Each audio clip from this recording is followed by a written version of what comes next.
ಹೆಣ್ಣು ಮಕ್ಕಳಿಂದನೇ ಅವರೇ ಜಾಸ್ತಿ ಕೆಲಸ ಮಾಡೋದು. ಬೆಳಗ್ಗೆ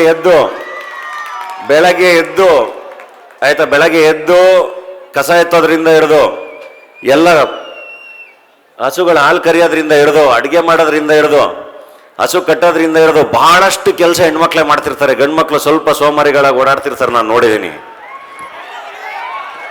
ಜಾಸ್ತಿ ಪಂಚಾಯತಿ ಕಟ್ಟೆ ಮೇಲೆ ನೋಡ್ತಾ ಇರ್ತೀವಿ ಅವ್ರನ್ನ. ಪಂಚಾಯತಿ ಕಟ್ಟೆಯಲ್ಲಿ ಯಾವತ್ತೂ ಹೆಣ್ಮಕ್ಳು ನೋಡ್ತಿರಲ್ಲ. ಊರಲ್ಲಿ ಅರಳಿ ಕಟ್ಟೆಯಲ್ಲಿ ಕೂತಿರೋದು ಜಾಸ್ತಿ ಗಂಡು ಮಕ್ಳೇ ಇರ್ತಾರೆ ಅಲ್ವಾ? ಆಮೇಲೆ ಮೊಬೈಲಲ್ಲಿ ಆನ್ಲೈನಲ್ಲಿ ತುಂಬ ಬ್ಯುಸಿ ಇರ್ತೀರಾ ಎಲ್ಲರೂ. ಯಾವುದ್ರಲ್ಲಿ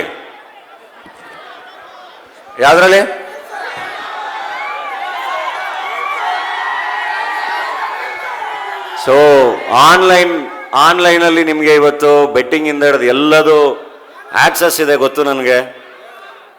ದಯವಿಟ್ಟು ಅದನ್ನು ಮಾಡಬೇಡಿ. ಮಾಡಲೇಬೇಡಿ.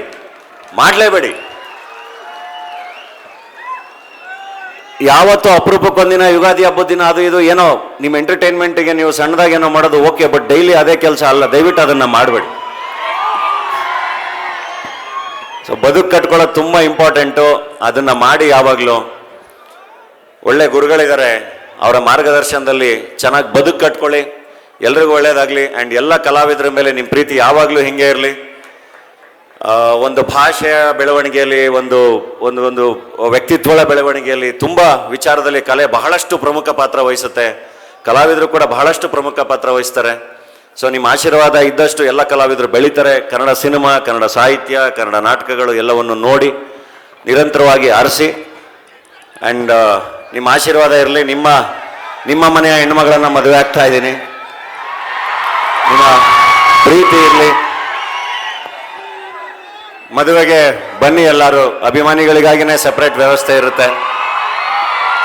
ಸೊ ಕೊನೆಯವರೆಗೂ ನಿಮ್ಮ ಪ್ರೀತಿ ಹಿಂಗೆ ಇರಲಿ.